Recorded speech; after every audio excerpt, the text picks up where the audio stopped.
I will help you. બરોબર.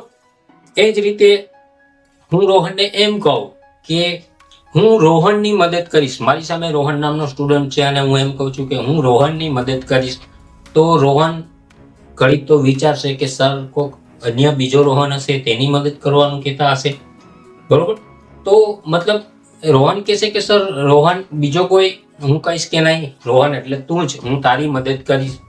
તો રોહનના મનમાં ટૂંકમાં આઈ અને યુ છે એ પ્રોનાઉન છે, એ પ્રોનાઉનનો યુઝ તમે અહીંયા નહીં કરો તો એક કન્ફ્યુઝન ક્રિએટ થશે માઇન્ડમાં.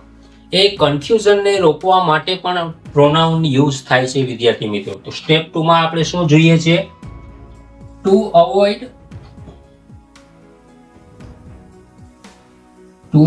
કન્ફ્યુઝન,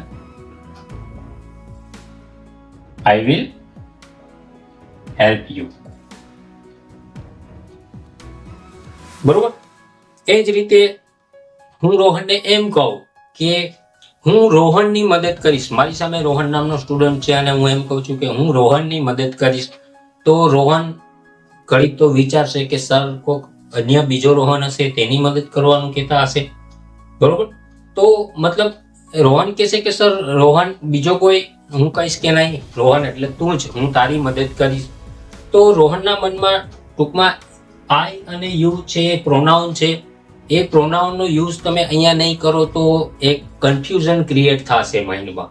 એ કન્ફ્યુઝનને રોકવા માટે પણ પ્રોનાઉન યુઝ થાય છે વિદ્યાર્થી મિત્રો. તો સ્ટેપ 2 માં આપણે શું જોઈએ છે? Two avoid